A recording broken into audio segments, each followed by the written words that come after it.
Bonjour à tous, bienvenue sur Dream Team, le podcast qui explore le sport sous tous ses angles. Et dans ce format highlight, on va décortiquer l'actualité business et politique du moment au sommaire. Habemus Papam du sport, puisque Christy Coventry a été élue à la tête des CIO. On va revenir sur cette femme qui bouscule les codes, jeune, femme, africaine. On va revenir sur son background, son mindset et quel est son programme. Habemus Edgar aussi à la tête d'Alpes 2030. Edgar Gros-Piron a été fraîchement nommé et on a bientôt peut-être aussi un directeur général en la personne de Cyril Linette. On va voir avec mes invités qui sont ces hommes qui vont diriger cette organisation des Jeux. On a aussi des phénomènes de changement de gouvernance au sein de la LFP. On y reviendra. C'est un peu le bordel. CVC reprend la main. Qui sont les nouveaux hommes qui seront à la tête de l'institution côté média? On va aussi aborder les élections au CNOSF qui vont arriver. Avec notre ami Christophe, on va aborder une nouvelle étude, plusieurs études sur l'évaluation des Jeux. Et enfin, on va aussi venir parler de l'actualité du PSG qui ouvre avec Station F un laboratoire pour les innovations et la tech. D'où vient cette intention des clubs de se mettre dans l'innovation? Et puis enfin, on va aussi aborder cette grande activité de la NBA qui arrive aux États-Unis en alliance avec la FIBA, qui pousse un peu dans ses retranchements nos amis de l'Euroleague. Et avec mes amis, on va aborder évidemment tout ça. J'ai l'honneur et le bonheur d'accueillir évidemment Benjamin Carlet d'Olbia Conseil et Christophe Le Petit du C2S. Bonjour messieurs. Salut Pierre. Bon, ravi de reprendre ces épisodes ensemble. Je vous propose qu'on commence par le premier sujet. Habemus Papam du sport, je l'ai intitulé comme ça, avec Christy Coventry, qui est élue présidente du CIO. Christophe, tu veux peut-être commencer? Oui, effectivement, alors, belle nouvelle, grande nouvelle, d'ailleurs qu'on n'attendait pas aussi rapide puisqu'il y avait quand même beaucoup de candidats et on imaginait plutôt un processus électoral à plusieurs tours et finalement Christy Coventry a été élue dès le premier tour de façon relativement confortable, qui plus est. Beau changement parce qu'effectivement, comme tu l'indiquais dans ton lancement, c'est la première femme présidente du CIO, issue du continent africain puisqu'elle est zimbabwéenne, ancienne athlète avec un passé de médaillée olympique et puis une très grande implication dans l'univers olympique et notamment à travers la commission des athlètes. Donc effectivement, c'est un beau mouvement du CIO qui s'adapte à son époque. Il faudra voir maintenant, mais on va peut-être en discuter un peu plus précisément aussi avec Benjamin, les changements que ça impliquera. Moi, j'ai l'impression que c'est plutôt une forme de changement dans la continuité, puisque c'était, bien qu'elle s'en défende et bien que ça n'ait pas été présenté comme ça, mais c'était quand même la candidate qui semblait la plus dans le prolongement de ce qu'avait fait Thomas Bach durant ses mandats successifs. C'était la chouchoute de Thomas Bach, on peut le dire. Ouais, enfin voilà, je pense qu'il y avait une forme d'adoubement et qu'elle était celle qui correspondait le plus à la vision que Thomas Bach avait lui-même de la présidence du CIO et du rôle du CIO. Donc un changement dans la continuité avec ce slogan je suis parce que nous sommes, voilà, qui a visiblement fait mouche auprès des électeurs du CIO. Et une élection qu'elle a gagnée dès le premier tour. J'aimerais revenir là-dessus, Pierre, parce que tout le monde dit, et Christophe l'a dit aussi, qu'elle a été élue de manière confortable. En fait, on n'en sait rien si elle a été élue de manière confortable. Elle a été élue au premier tour, certes, ce qui est notable quand il y a ce nombre de candidats, mais elle a été élue au premier tour à une voix. Et personne ne sait la marge de manœuvre qu'elle aurait eue si elle avait eu une voix en moins et qu'il y aurait eu le principe d'élimination des candidats au fur et à mesure, sachant qu'avec le principe d'élimination des candidats au fur et à mesure, le collège électoral aurait un petit peu changé, puisque les membres du CIO des nationalités des différents candidats ne pouvaient pas participer au vote et ils auraient pu. C'est-à-dire que si David Lapartien avait été élu et avait été battu au troisième tour, les autres membres français du CIO auraient pu commencer à voter. Donc en fait, on ne connaît pas quand même la marge de manœuvre avec laquelle elle a été élue. Certes, on voit qu'elle a été élue au premier tour avec une majorité donc absolue d'une voix, mais peut-être qu'elle avait aucune marge de manœuvre et qu'elle n'aurait, s'il y avait eu à une voix près pas son élection dès le premier tour, peut-être qu'elle n'aurait jamais été élue présidente du CIO, on n'en sait rien. Donc bien sûr, a priori, on pense qu'il y a eu un large consensus, mais le consensus est peut-être pas du tout aussi large que ça, et peut-être que ce consensus, il est juste à 50-50 au sein du CIO. Donc, Oui, bien sûr, on peut le dire, c'est étonnant et assez exceptionnel qu'elle ait été élue au premier tour. Mais moi, pour avoir rencontré quelques personnes très proches du mouvement sportif international ces dernières semaines, ils me disaient, à notre avis, soit elle est élue au premier tour, soit elle n'est jamais élue. Donc peut-être que ça s'est joué à très peu de choses, cette élection, et que cette élection au premier tour est un petit peu en trompe-l'œil sur ce sujet. On ne saura jamais, c'est ce qui fait tout la beauté aussi de ce genre d'élection. Je vois Christophe. Non, mais évidemment, on peut faire de la politique fiction autant qu'on veut, et je suis d'accord avec toi que le collège électoral changeant, parce qu'il y a des éliminés qui sont retirés du vote, et donc des gens qui peuvent voter davantage, et donc ça peut changer. Bien sûr, tu as raison. Maintenant, la performance d'être élu au premier tour avec Bien autant de sûr. candidats, il fallait aller les chercher les voix. Elle a été les chercher, et c'est en ça que je trouve que c'est confortable, parce qu'elle n'était pas présentée comme favorite. Voilà, quand tu lisais les articles de presse, la presse française, mais aussi peut-être et surtout la presse internationale, elle était très rarement dans les favorites.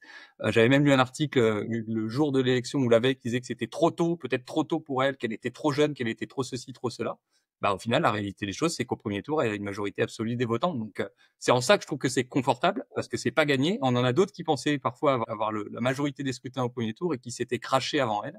Elle a réussi. Complètement. Non, mais je partage évidemment ce point. Ce que je veux dire, c'est qu'il ne faudrait pas déduire automatiquement de cette élection que 95% des membres du CIO voulaient la voulaient comme présidente du CIO. Une majorité absolue des votants l'ont, ce qui est une performance remarquable de sa part. Ce que je veux simplement dire, c'est qu'on n'a pas de certitude sur le score qu'elle aurait eu en one-one contre n'importe quel des autres candidats. On n'en sait rien et on n'en saura jamais rien. Mais en tout cas, voilà, c'est juste sur ce point-là que je voulais Et peut-être, Benjamin, pour aller dans ton sens, je suis d'accord avec toi, et ce qui nous permettra d'avoir aussi peut-être quelques tendances, ce sont les premières mesures qu'elle voudra faire passer, les premières mesures de son mandat. Donc là, elle est présidente élue, mais c'est Thomas Bach qui l'accompagne pour quelques mois. Et peut-être que voilà, pour juger un peu de son assise électorale, bah on pourra le faire au moment des premières mesures, et on verra effectivement quelle est sa marge de manœuvre, est-ce qu'elle arrive à faire passer les réformes qui n'ont rien de voilà, on est plus dans la continuité, donc il n'y a pas un renversement de la table, mais est-ce que c'est passé confortablement, ou est-ce qu'il y a plus de discussions, et ça permettra peut-être d'affiner ce jugement-là par rapport à ce que tu indiques, de savoir est-ce que effectivement elle a vraiment une majorité confortable, ou est-ce que c'est un peu plus compliqué que ça. Et on sait que dans l'univers olympique, c'est parfois un peu complexe.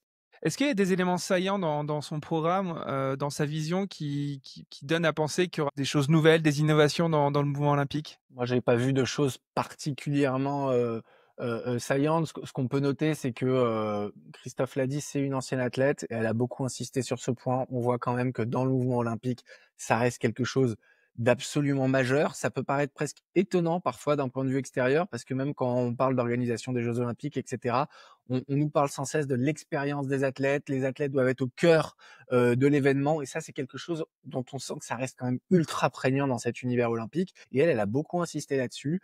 Et les éléments sur lesquels elle a particulièrement insisté pendant sa campagne, c'est de dire qu'elle voulait continuer à mettre les athlètes au cœur, permettre aux athlètes de se préparer au mieux pour les compétitions, d'avoir la reconversion la plus forte possible. Donc on sent quand même que ce côté, on est olympien, on est athlète de haut niveau, c'est quelque chose qui est absolument central dans cet univers olympique, et qui reste majeur. Et pour moi, c'est presque étonnant quand on se place d'un point de vue complètement extérieur. Je dis pas que c'est étonnant que le CIO le fasse, hein, c'est traditionnel, mais on n'est pas sur une notion d'intérêt général. On est sur une notion de les athlètes pour les athlètes qui est très très forte, et qui est très marquante.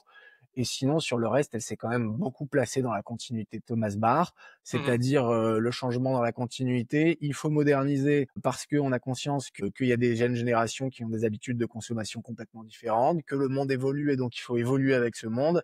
Néanmoins, on ne doit pas se placer dans des objectifs de rupture avec ce qui a été fait. Paris 2024 a été extraordinaire. Il faut porter la voix de Paris 2024 pour tous les autres événements. Donc ça, on reste sur des choses entre guillemets assez classique. Et puis, par contre, un point forcément, je pense, qui sera central autour de la place des jeunes et de la place des femmes dans cet univers du sport. C'est une femme et elle est jeune, et je pense que c'est aussi pour ça que c'était la chouchoute de Thomas Bach, au-delà de ses qualités personnelles forcément et de sa vision. Je pense que Thomas Bach, c'est ce qu'il a voulu aussi porter comme message. Oui, le mouvement politique, le mouvement du CIO s'ouvre dans son message politique à une femme africaine jeune. Ça reste quand même le message le plus puissant aujourd'hui, au-delà des discours. Ouais, avec en ligne de mire aussi la candidature peut-être de l'Afrique du Sud en 2036 pour les Jeux, et l'avènement peut-être des Jeux sur le continent africain. Il y a aussi ça qu'il faut garder en tête. Les changements de tête, il y en a aussi, enfin des nouvelles têtes plutôt. Il y en a aussi en France, avec enfin la nomination d'un président pour Alpes 2030 en la personne d'Edgar Gros-Piron. Après un petit peu le clash Martin Fourcade et les ténors politiques des régions qui vont accueillir les Jeux. Est-ce que vous pourriez peut-être nous en dire plus sur le choix d'Edgar Gros-Piron, et puis on interviendra aussi sur la possible nomination, hein, c'est ce qui se dit, de Cyril Linette, ancien patron du PMU, de l'équipe, patron des sports de Canal+, qui était aussi passé sur mon podcast, et qui serait peut-être le directeur général. Donc un duo qui a l'air pas mal sur le papier. Ouais, bon, effectivement, une présidence qui était attendue. Voilà. Il y a eu beaucoup de discussions depuis de longs mois sur qui allait prendre la présidence du COJOP. Martin Fourcade avait été très longtemps pressenti, et puis pour des raisons peut-être un peu mélangées, c'est-à-dire à la fois des raisons personnelles de Martin Fourcade qui considérait certainement que le projet qui était porté n'allait pas dans le sens que lui souhaitait lui donner, et puis peut-être aussi des problèmes de personnes. On sait qu'il y a des égos très forts au sein de cette organisation. Martin a été écarté ou s'est écarté lui-même de cette présidence, donc il fallait aller vite à la suite de ce renoncement, et donc c'est Edgar Gros-Piron qui emporte le morceau. Bon, il est connu dans l'univers olympique, champion olympique à Barcelone. Je pense qu'on se souvient tous de sa magnifique combinaison en 92. Il avait porté la candidature malheureuse d'Annecy en se retirant quelques semaines du vote. Mais voilà, il a aussi cette expérience-là pour lui, de bien connaître les rouages, de bien connaître cet univers-là, d'avoir un carnet d'adresses important, puisqu'il y a un enjeu majeur sur la question des ressources du futur comité d'organisation, en particulier des ressources de partenariat. Donc je pense qu'il sera attendu sur ce plan-là. Donc voilà, je pense que c'est un choix qui a une certaine logique et qui paraît pas de nature à susciter polémique ou débat. Et puis derrière, je surenchéris là-dessus avant d'aborder la question du jeux. Pour moi, à partir du moment où Martin Fourcade n'était plus dans la course, Edgar Gros-Piron, c'était le candidat légitime et évident qu'il fallait mettre en avant. Comme l'a dit Christophe, connaissance pointue du monde du CIO. On sait quand même que les relations avec le CIO sont ultra importantes jusqu'à l'organisation des Jeux, qu'il faut passer toutes ces process d'étapes au fur et à mesure. Il faut une légitimité sur le plan national et il fallait, ça paraît quand même assez évident, Christophe l'a dit de manière implicite, je le dis de manière explicite, ne pas être l'homme d'un des deux présidents de région pour éviter les conflits politiques qui sont quand même assez complexes. De ce point de vue-là, Edgar Gros-Piron, il coche absolument toutes les cases, et je pense qu'une fois que Martin Fourcade n'était plus dans la course, c'est une très bonne nouvelle pour l'organisation d'Alpes 2030 de voir Edgar Gros-Piron qui a ce poste-là. Il connaît très bien les sujets, il est légitime, il est indépendant, voilà, il coche vraiment ces cases-là. Donc ça a été, je pense, un grand ouf de soulagement quand il a pu être nommé pour beaucoup de personnes qui sont au cœur de ce dossier-là. Et dans ses nombreuses compétences, Edgar Gros-Piron, c'est aussi un coach professionnel en organisation. Donc je pense qu'il a l'art du consensus, l'art de l'écoute, et je pense que ça sera une compétence ô combien importante pour ces Jeux. Et puis du coup, on a entendu récemment la nomination potentielle de Cyril Linette, donc une officialisation qui interviendrait le 7 avril.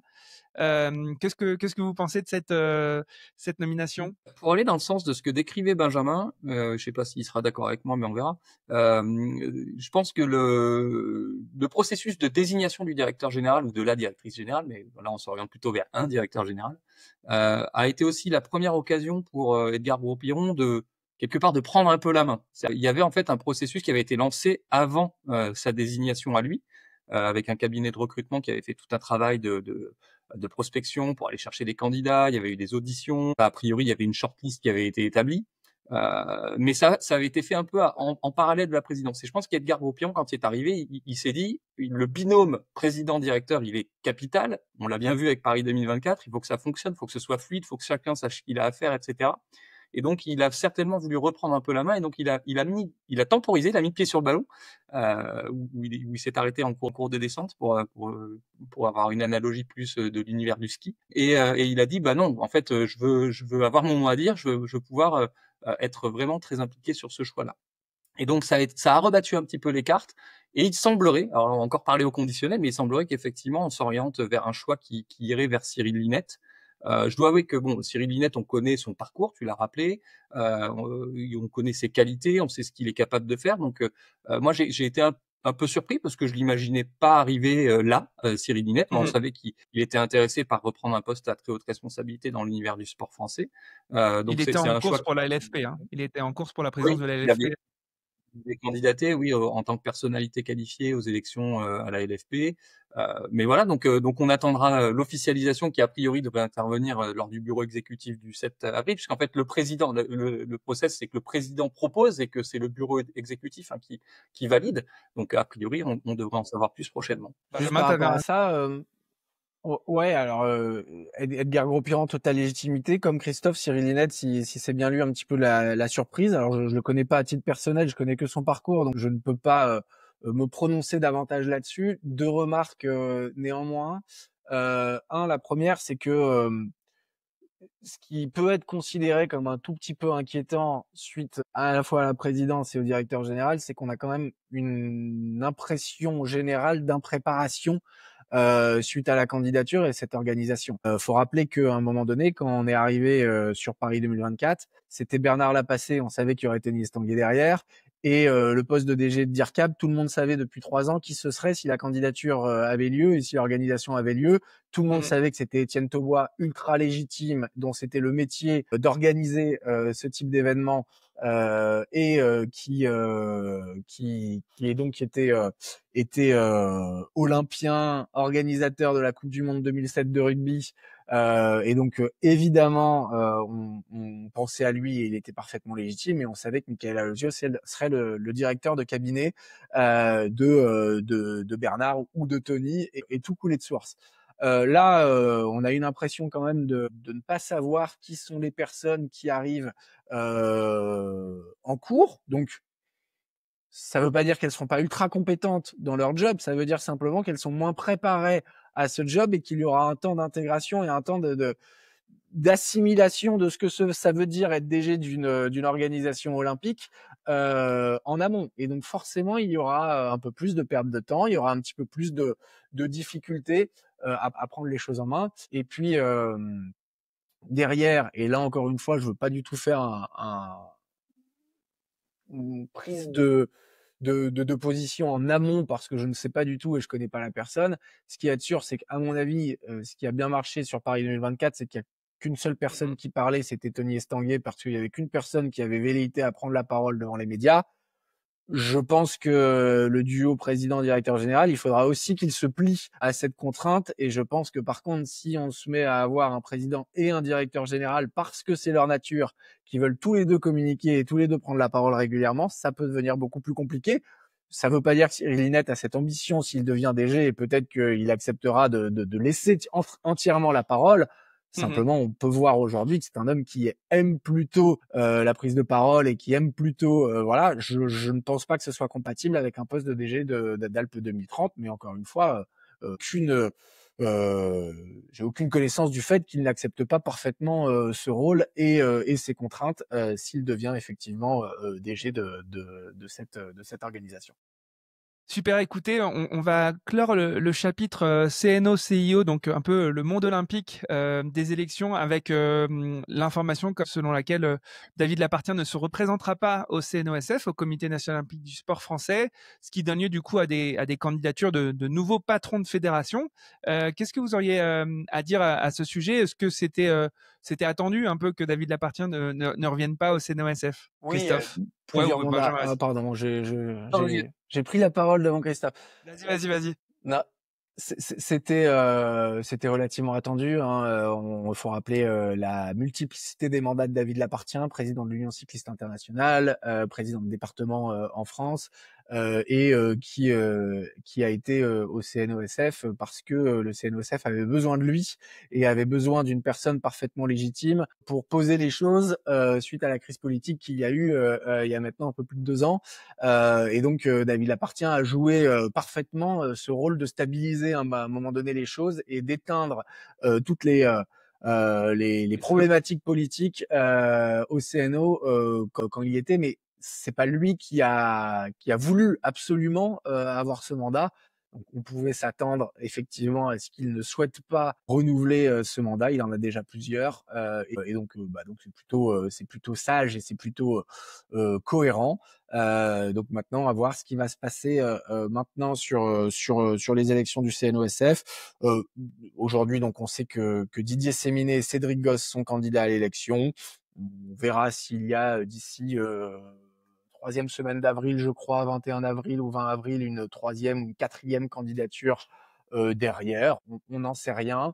Et j'invite ceux qui sont particulièrement intéressés par le sujet à lire les posts toujours intéressants de Johan Penel, l'ancien président de la Fédération française de badminton, qui explique un petit peu ce que c'est le CNO, qui donne son avis. Est-ce qu'il prépare une candidature? Je n'en sais rien. C'est pas le sujet pour moi. C'est juste que ces posts sont intéressants pour ceux qui s'intéressent justement à ce que signifie être président du CNO, est-ce que c'est le CNO aux modalités d'élection? Et donc, c'est facilement retrouvable sur LinkedIn et c'est très intéressant. Ouais. Christophe, tu voulais ajouter quelque chose? Tout a déjà été parfaitement dit sur la non-candidature de David Lappartient, sur les 2 candidatures déclarées d'ailleurs très rapidement après les résultats de l'élection au CIO et en amont de l'ouverture de la phase de candidature au CNOSF, donc Didier Séminé, Cédric Gosse. On a vu sortir quelques premiers éléments. En fait, moi, ce que j'attends vraiment, ce que j'attends. Je suis pas partie prenante et je vote évidemment pas dans cette élection, mais ce que j'attends en tant qu'analyste, en tant qu'observateur, c'est de voir un peu les programmes. On l'a dit dans le cadre de l'élection du CIO, on est dans un monde qui change vite, et donc je pense qu'il faut adapter nos structures et leurs politiques à ce monde qui change, à ce contexte.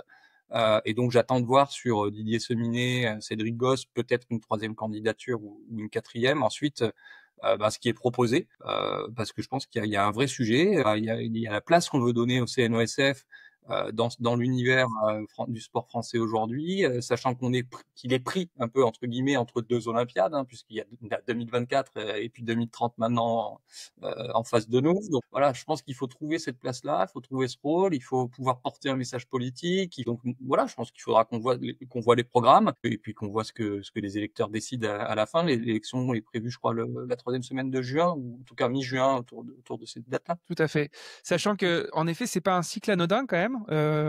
Les Jeux, la vie du CNSF ne s'arrête pas après les Jeux de Paris 2024, parce que les Jeux de Los Angeles 2028, d'un point de vue partenarial, sera assez important pour le CNOSF, parce que c'est le territoire américain, et je pense qu'il y aura un enjeu à accompagner le CNOSF, les équipes de France, et donc je pense que d'un point de vue business et marketing, il y aura un gros chantier aussi pour le CNOSF. Et puis, comme on l'a dit juste avant, la France va accueillir en 2030 les Jeux, et ça sera aussi ce président ou cette présidente qui sera en capacité à ce moment-là, si je ne m'abuse, non? Après, d'un point de vue business, jusqu'en 2030, il y a plus.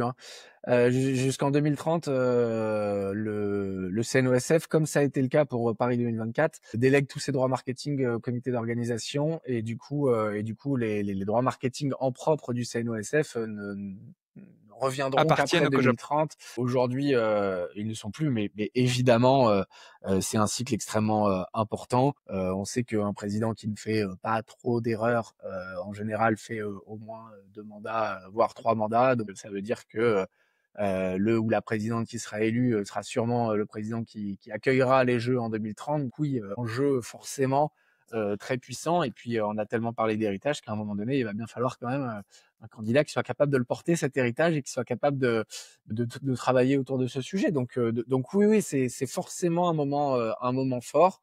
Il n'y a plus les mêmes paillettes que autour de 2024 pour le sport français, mais ça veut pas dire que les enjeux vont changer ou que le travail est plus facile, hein. Je vous propose sujet pour clôturer, mais j'avais envie de dire que le cycle est important parce que il va falloir faire vivre l'héritage de 2024, donc il s'emparer aussi des sujets qui ont été transmis au CNOSF en tant que légataire de certains programmes. Il va falloir aussi préparer l'héritage qu'on souhaite donner aux Jeux de 2030, en n'étant pas dans une position attentiste, ce qui a pu être parfois un peu trop le cas à mon sens sur 2024. Donc il va falloir aussi poser des bases de ce qu'on veut pour faire des Jeux de 2030 pour le sport français. Un cycle compris entre ces deux Olympiades, mais qui ne comprend pas de jeux en France, donc c'est quand même un cycle un peu intermédiaire et beaucoup de chantiers, notamment autour de cette dimension transformation économique, hein, qui est une dimension qui avait été mise en place par Brigitte Henriques lorsqu'elle est passée en tant que présidente, avec des sujets portés notamment par Sébastien Poirier, président de la Fédération française de moto. Je pense qu'il faut continuer à travailler sur ces sujets-là, voilà, aussi en lien avec cette évolution du contexte. Donc voilà, il y a 2028, il y a le marketing, il y a plein de choses, et puis il y a 2030, mais il y a bien d'autres choses qui vont se passer. Il faut pas délaisser le reste en pensant que le baobab olympique va résoudre tous les problèmes. Ouais. Allez, on abandonne le mouvement olympique pour arriver dans un aquarium avec pas mal de piranhas. J'ai nommé la LFP. La LFP est un peu sous le coup de pas mal de scandales. Il y a eu récemment un cache investigation sur Nasser, mais aussi qui révèle les agissements au sein de la LFP. Il y a eu des fuites sur les comités de direction de la LFP. Grosso modo, la LFP va pas très bien parce qu'il y a une crise de nouveau avec DAZN qui ne veut pas payer la LFP pour les droits qu'ils avaient normalement acquis. Il y a en ce moment CVC qui veut reprendre la main. Donc CVC, ce fonds luxembourgeois qui a investi 1,5 milliard dans LFP pour créer la structure commerciale LFP Média de la LFP et qui veut mettre à sa tête de nouvelles têtes, de nouvelles personnes avec un leadership important. Pourquoi on en est là Alors je sais qu'on n'a peut-être pas trop le temps de dire pourquoi on en est là, mais les récents événements, qu'est-ce qu'ils ont vraiment mis en exergue par rapport au fonctionnement de la LFP? Et peut-être parlons des candidats potentiels à la présidence de LFP Média, donc ce bras armé commercial de la LFP. Benjamin, allez. Vas-y Christophe. Je pense que le vrai problème de départ, parce que là on parle beaucoup de la gouvernance, en fait, les problèmes de gouvernance ne sont qu'une conséquence de la crise économique que traverse le football français. En fait, le vrai sujet, il est là. C'est la chute brutale des droits télé domestiques, avec ce que ça implique comme difficulté pour tout un ensemble de clubs qui sont impactés forcément par ça, notamment les clubs qui ne disputent pas de compétition européenne. Et donc, en fait, tout ça met l'écosystème dans une tension absolument incroyable. Et génère du coup par ricochet des problèmes de gouvernance parce que certains regrettent de ne pas être plus associés au choix parce qu'ils ne sont pas forcément membres du conseil d'administration de la LFP qui est l'organe souverain qui décide. Bref, c'est ça qui tend vraiment les choses. Sur ce qui est sorti récemment, sur les crises, alors évidemment on peut regretter la forme. Je pense que quand on entend ou qu'on voit ce qui s'est passé sur les réunions de juillet dernier, puis plus récemment sur une réunion visiblement en février, la forme, oui bien sûr quand tu le vois, c'est pas glorieux. Maintenant, il faut quand même avoir en tête que des réunions comme ça, avec des choses qui se disent comme ça, je pense qu'il y en a tous les jours dans toutes les entreprises de France et pas que dans le sport. Par contre, effectivement, là, ça a fuité. Ça a fuité et c'est dommageable parce que c'est dommageable pour l'image du football, alors même que aujourd'hui, c'est ça qu'il faut travailler. C'est l'image, c'est le produit, c'est la valorisation. Donc ça, c'est un vrai problème.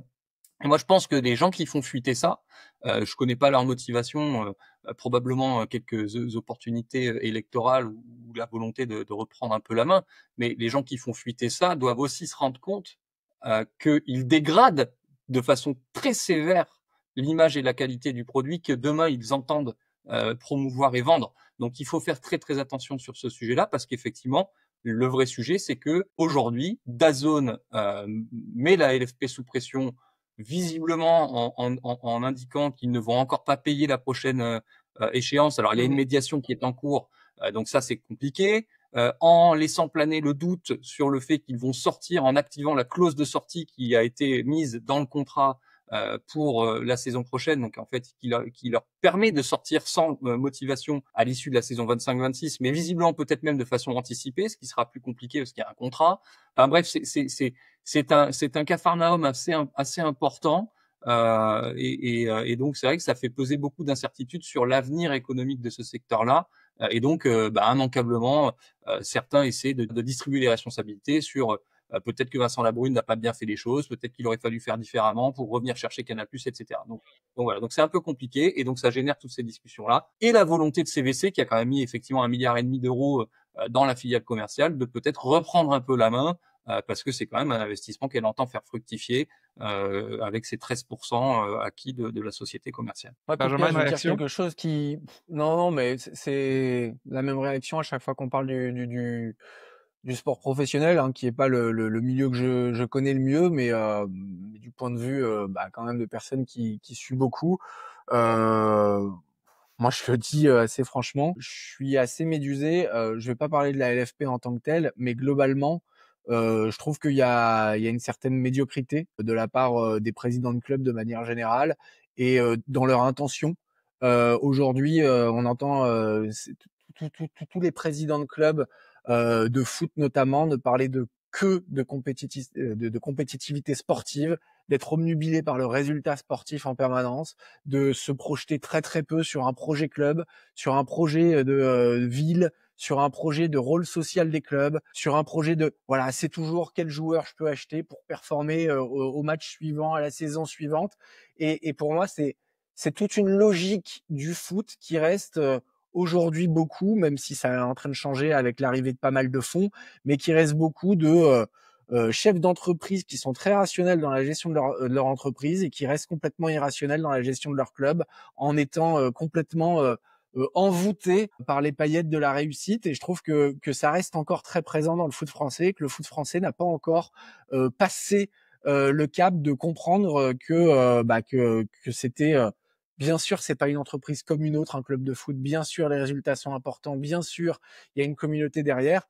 Néanmoins, à un moment donné, il faut être beaucoup plus rationnel dans un certain nombre de choix. Et je pense qu'il y a encore beaucoup d'irrationalité dans les choix qu'a fait le foot français ces dernières années. Je nie pas les difficultés économiques qu'il y a eu, la crise du Covid évidemment, la baisse des droits, mais tout ça, ça vient aussi, à mes yeux, d'une incapacité à se considérer aussi comme une entreprise de spectacle sportif qui doit vivre dans sa cité, qui doit faire vivre sa cité autour et qui ne doit pas être obnubilée en permanence par les joueurs, les transferts, les salaires des joueurs et qui on paye le mieux. Et j'ai l'impression qu'on souffre encore beaucoup de ces mots-là de manière globale dans le foot français, même si je mets pas tout le monde dans le même sac et je sais qu'il y a des évolutions et qu'il y a des clubs qui sont avec des visions à plus long terme et beaucoup mieux gérés que d'autres, mais j'ai encore l'impression qu'on reste beaucoup là-dedans. Et Christophe, juste vous voulez avant rajouter? d'aller sur avant d'aller sur peut-être les rumeurs là aussi sur la présidence de LFP Média, dans ce que dit Benjamin, il y a quelque chose qui est pour moi fondamental. Chaque club à son niveau doit développer un projet qui lui est propre en fonction de son territoire, de ses spécificités, de son histoire, de sa base de supporters, enfin en fonction de plein de critères.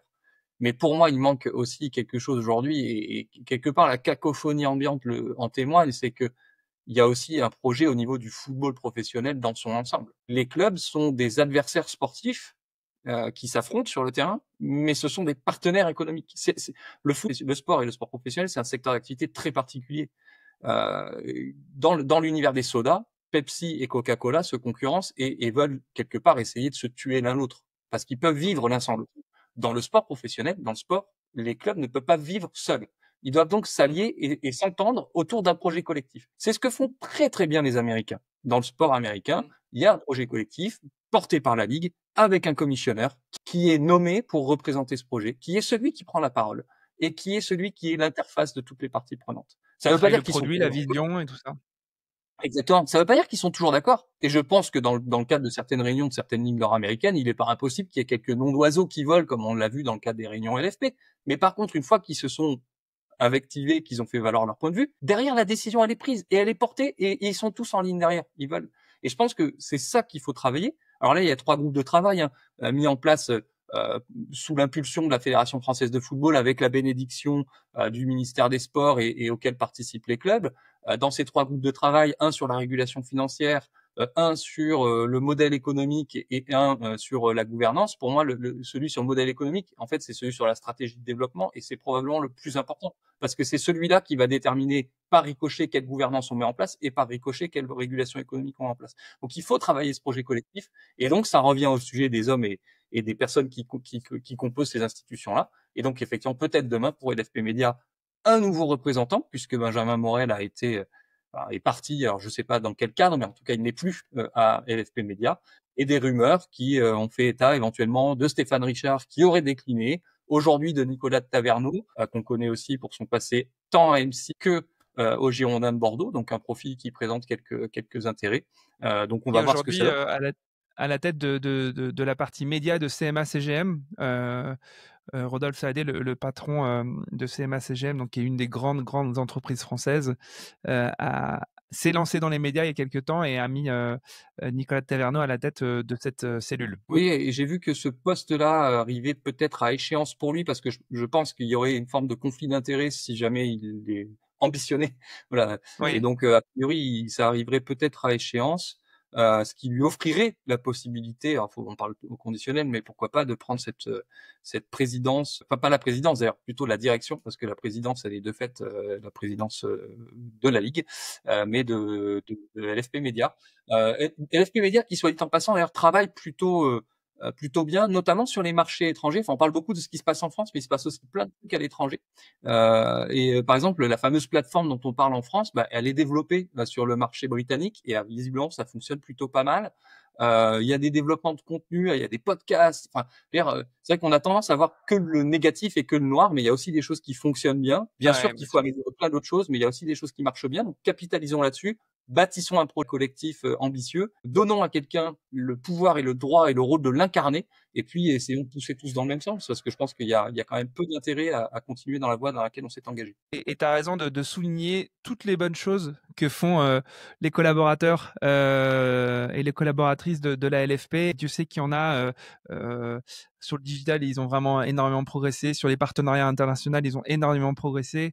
Sur les projets de marque, et aussi, c'est en train d'évoluer un petit peu. Le show là qu'il y a eu pour le classique entre PSG et Marseille, c'était quand même la LFP qui était à la manœuvre. Donc, il faut aussi féliciter toutes ces personnes qui sont derrière. On avait parlé ici, il y a maintenant quasiment 2 ans, mais du rachat de MPG par la Ligue, qui est évidemment le sens dans lequel doit aller une structure, et qui montre aussi effectivement qu'il y en a qui font du beau boulot, parce que il faut se rappeler qu'au début la Ligue et MPG, c'était plutôt la Ligue qui voulait interdire MPG et qui voulait interdire MPG de travailler. Et ils ont été capables de faire évoluer leur vision et leur compréhension de ces nouveaux marchés. Donc bien sûr il y a des compétences, bien sûr il y a des choses à faire, mais moi je pense voilà, encore une fois, qu'il y a le problème de la LFP, mais il y a aussi le problème des clubs qui n'ont pour le coup, à mon avis, que aujourd'hui les gouvernants qu'ils méritent et les problèmes à la LFP qu'ils méritent.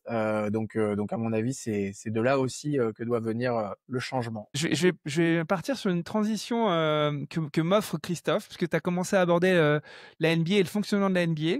Et la NBA, fort de ses 73 ou 75 milliards de droits médias sur les 10 prochaines années, je ne me rappelle plus exactement, a des velléités de conquête et d'impérialisme partout, et notamment en Europe. Et donc, il y a ce projet de développer la NBA en Europe, en collaboration avec visiblement la FIBA, donc la Fédération internationale de basketball, ce qui met un petit peu de côté l'Euroleague, qui est cette ligue fermée qui s'était créée un petit peu en dehors de la chambre FIBA, et donc c'est un peu une revanche aussi potentiellement pour la FIBA. Est-ce que peut-être Christophe ou Benjamin voulaient aborder ce sujet, parce que c'est quand même un énorme pavé dans la mare du sport quand même en Europe.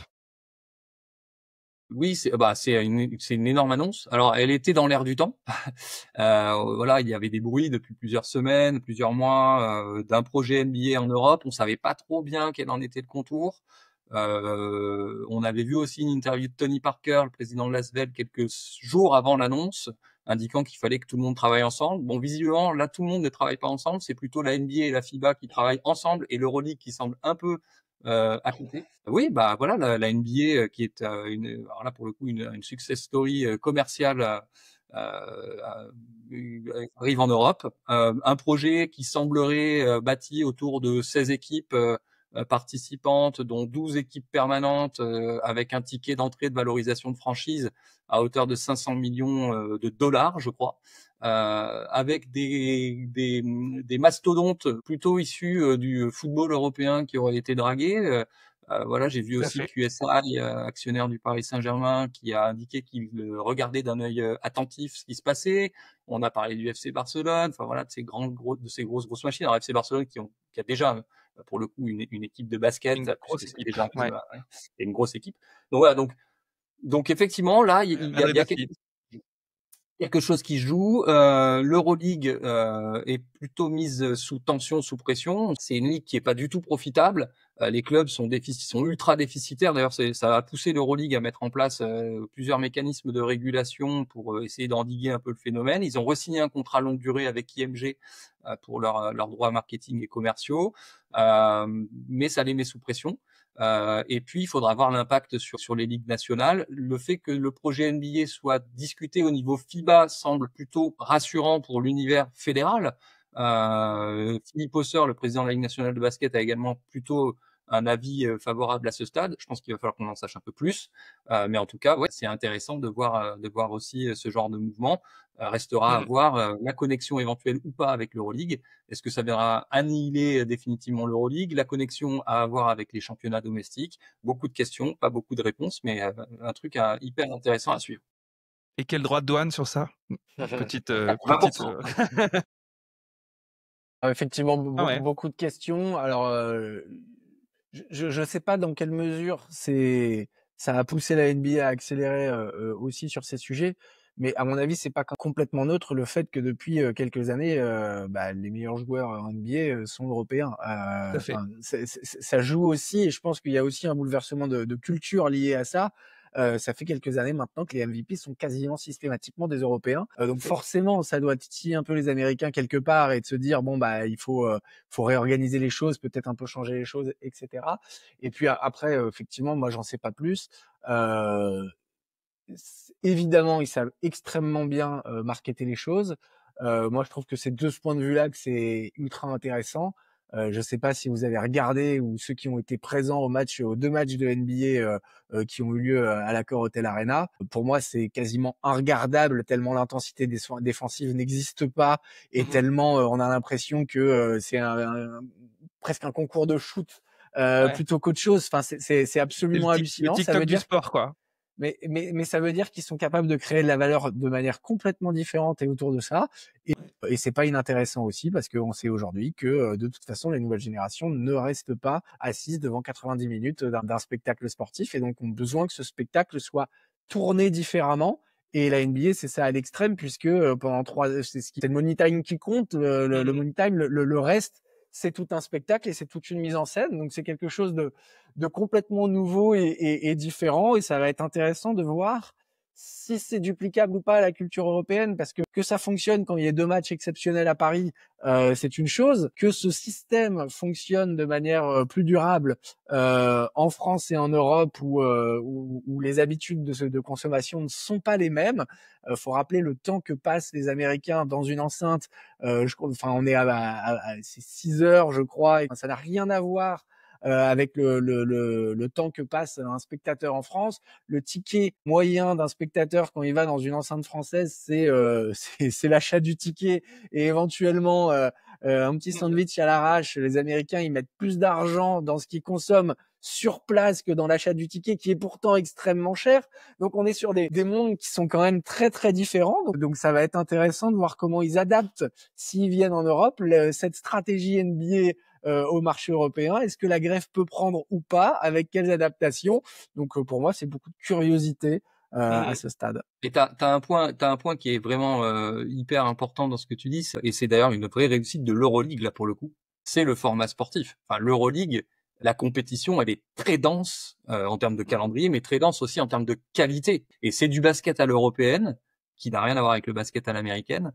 Donc c'est effectivement des systèmes, du jeu placé, de la contre-attaque. Enfin, c'est quelque chose qui correspond à notre culture. Et donc l'enjeu probablement, c'est de voir comment la NBA va s'adapter, parce qu'effectivement le produit NBA, pour ceux qui ont eu la chance parmi les auditeurs aussi du podcast d'aller voir un match NBA, ça n'a rien à voir avec avec ce qu'on voit dans nos championnats domestiques ou dans l'Euroleague. Ouais. Donc il faudra peut-être avoir un petit point de vigilance ici, parce qu'il faudra forcément s'adapter aussi à ce qu'attendent les fans. Et tu as raison, Pierre, aussi, de dire que tout ça est finalement l'aboutissement d'un programme d'internationalisation de la NBA qui a commencé il y a bien des années, avec des joueurs européens qui vont en NBA, avec la NBA qui investit un petit peu partout. Voilà, donc à suivre. En tout cas, on a hâte de voir le CSP Limoges et le CDES sponsoriser l'équipe du CSP dans cette future NBA Europe. Réfléchir. Ouais. On parlait du PSG parce que PSG a été approché par la NBA pour construire cette équipe de basket. Le PSG, en attendant cette éventuelle équipe de basket, a créé un lab pour orienter l'innovation et les startups autour des sujets structurants du PSG avec Station F. Donc c'est une alliance un peu nouvelle qui a fait beaucoup parler d'elle entre le PSG et Station F, qui est le plus grand incubateur d'entreprises et de startups au monde. Benjamin, tu voulais qu'on aborde un peu ce sujet parce que finalement, c'est pas si nouveau que ça. Et par contre, avant, Pierre, je suis vraiment désolé, mais je vais complètement casser ta transition qui était Aucun problème. excellente. T'es chez toi ici. Pour revenir en une seconde sur la NBA, malgré l'attente et la curiosité que ça suscite, il y a une de l'équipe en ce moment et pas mal de sujets sur l'éco-responsabilité et le sport. On peut quand même dire que le projet de NBA en Europe, ça inquiète de ce point de vue-là, de manière claire. On a quand même une impression de toujours plus grand, faut être toujours plus gros. Et même si on est une des ligues les plus profitables au monde, il faut encore étendre son empire, multiplier très certainement les trajets en avion parce qu'on se doute que les équipes européennes, elles vont devoir venir jouer régulièrement aux États-Unis.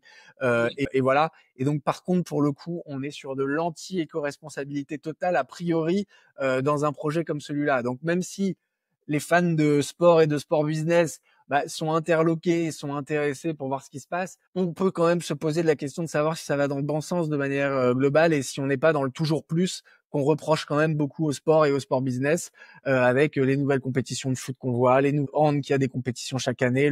Voilà, on a cette impression-là un petit peu qui fait un petit peu peur et je pense que c'est important de le dire malgré la curiosité que ça suscite chez nous et l'intérêt que ça suscite chez nous. Donc. Tu fais bien de rajouter ce point.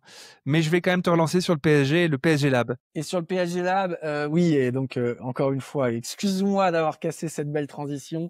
Oui, le PSG Lab, non, toujours intéressant de voir pour le coup qu'un club sportif se définisse autrement que simplement comme un club sportif qui veut avoir des résultats et veut participer à une dynamique plus globale. Aujourd'hui, on le sait, les clubs sportifs, ils sont au cœur d'un écosystème média, d'un écosystème de haute performance et d'un écosystème d'expérience spectateur.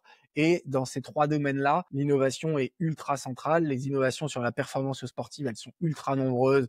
On parle de capteurs, on parle d'analyse vidéo, on parle de plein de choses. La fan expérience qu'on vit aujourd'hui n'a plus rien à voir avec celle qu'on vivait il y a 10 ans ou il y a 20 ans. On parlait des États-Unis, la fan expérience aux États-Unis, elle a rien à voir non plus avec la fan expérience européenne. Il y a énormément d'innovation.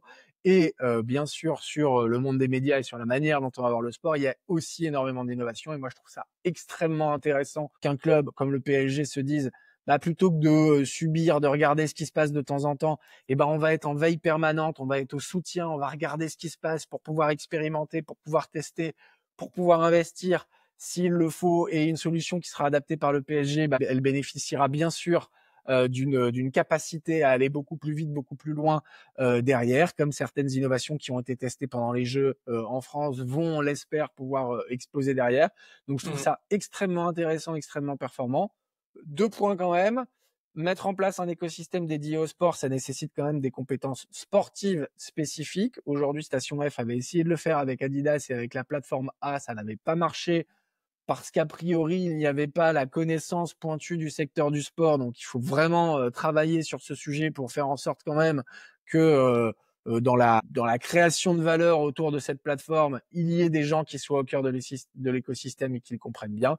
Puis la deuxième chose, On sait que le PSG a besoin de communiquer sur le fait d'être le premier à faire quelque chose, puisque de l'autre côté de la France, il y a un grand mur où il est marqué à jamais les premiers et que les premiers à gagner la Ligue des Champions, ça ne sera jamais le PSG.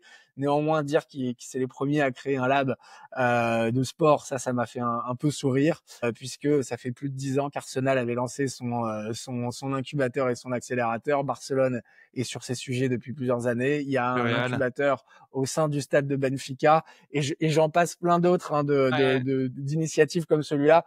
Donc ça, par contre, ça m'a fait un petit peu sourire. Mais bon, c'est de la communication et laissez-le communiquer. Si au final le projet est fort et consistant et permet à des startups de se développer et de travailler sur le sujet, c'est tout ce qu'on demande. Ouais.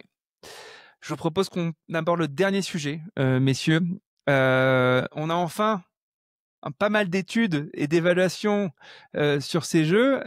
Christophe, t'as participé via le CDES avec Kirsten Yang à ce programme d'études et d'évaluation des Jeux Olympiques. Dernièrement, on a vu que finalement, il y a eu un excédent budgétaire qui avait pu être redistribué et qui est en cours de redistribution. Est-ce que finalement, cet excédent budgétaire est véritablement celui qu'on nous a annoncé? Est-ce que peut-être tu peux nous redire un petit peu les principaux enseignements de ces études qui ont pris du temps parce qu'il fallait pouvoir regrouper tout un tas d'informations, consulter tout un tas d'acteurs. Et là, aujourd'hui, on a un peu plus d'éléments concrets. Ouais, alors déjà, je vais peut-être même te répondre sur la partie excédent. Bah non, malheureusement, c'est pas ce qui avait été annoncé. C'est plus que ce qui a été annoncé. Je crois que ça sera d'ailleurs communiqué dans assez peu de temps. Donc non, je blague à peine, mais c'est une bonne nouvelle. C'est-à-dire que l'excédent budgétaire du COJO est supérieur à ce qui avait été annoncé en décembre. Ils sont en train d'atterrir et cet excédent, il sera remis à disposition du sport français, notamment géré par le fonds de dotation de Paris 2024 qui a été aujourd'hui transféré.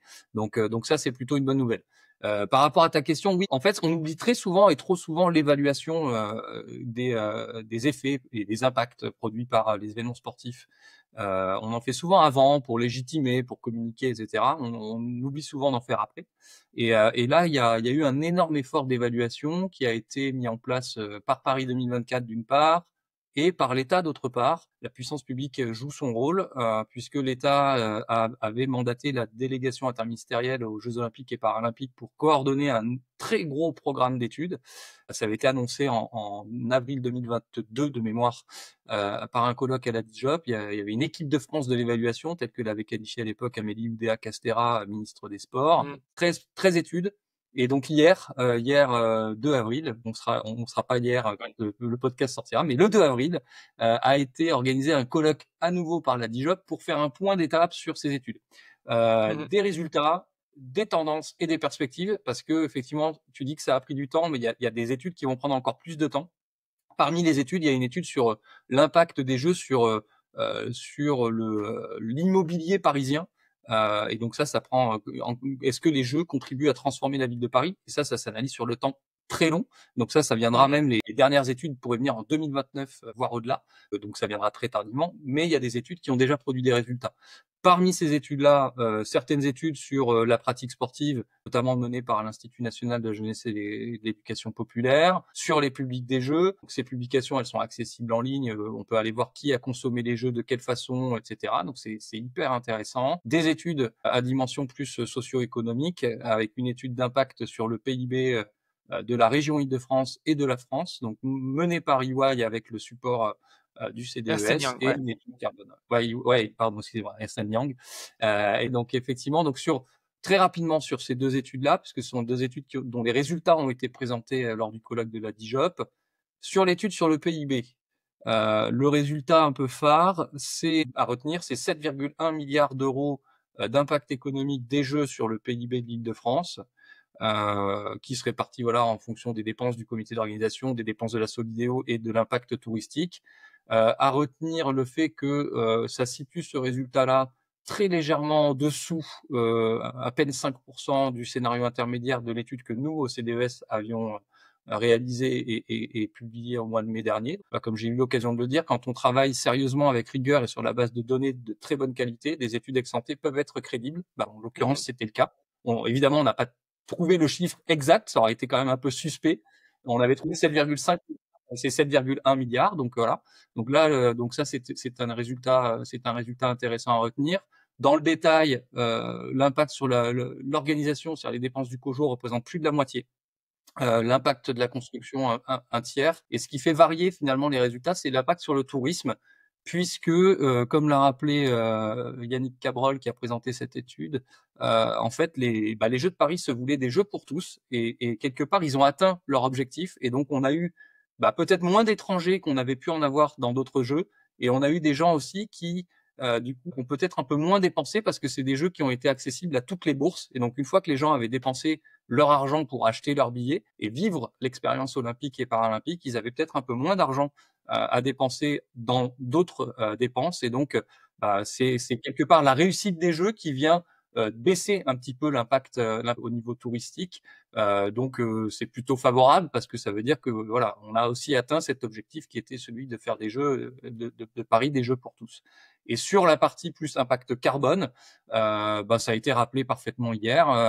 Les Jeux de Paris sont à ce stade et à cette heure les jeux les plus durables de l'histoire olympique, avec une réduction, avec un objectif de réduction des émissions de gaz à effet de serre qui était fixé à 50% par rapport aux Jeux de Londres, et c'est atteint. Voilà, c'est quand même beaucoup de bons points, avec des études qui sont faites de façon indépendante et qui viennent confirmer que Paris 2024 avait annoncé des choses qui se réalisent. Et puis il y aura plein d'autres études qui vont être publiées dans les semaines et les mois qui viennent. Donc continuons à suivre ça. Franchement, ce programme d'évaluation, Benjamin est aussi analyste, on fait des études et tout ça. C'est vraiment une bénédiction, je trouve, parce que voilà, au-delà de venir donner des résultats sur ce qui s'est passé, ça va permettre d'apporter un petit peu plus d'eau au moulin sur finalement est-ce que c'était ou pas une bonne chose de candidater. Et puis surtout, ça va aussi permettre de voir deux choses. Première chose, tout ce qui a été entrepris pour réduire l'impact carbone, pour maximiser l'impact économique, pour développer la pratique, pour faire du rattrapage économique en Seine-Saint-Denis, ça produit des effets. On va les évaluer. Et puis, ça va orienter l'action future. Parce que je pense que c'est surtout ça qui est intéressant, c'est qu'on puisse orienter l'action future pour savoir si on doit à nouveau candidater sur des grands événements sportifs internationaux, qu'est-ce qu'on doit faire, comment on peut apprendre des expériences. Et c'est ça, comme outil d'aide à la décision, c'est quand même quelque chose de remarquable. Donc, il faut saluer ce programme et féliciter tous ceux qui ont contribué à ce qu'il prenne vie. Bravo à vous. On s'arrête là, les amis ? Ouais. Cool. Chers auditeurs, chères auditrices, chères personnes qui nous regardent peut-être sur YouTube, n'oubliez pas de vous abonner pour soutenir le podcast et pour avoir des super discussions, des super débats comme ça avec des super invités. Je compte sur vous. À très bientôt. Merci Pierre, à bientôt. Ciao les gars.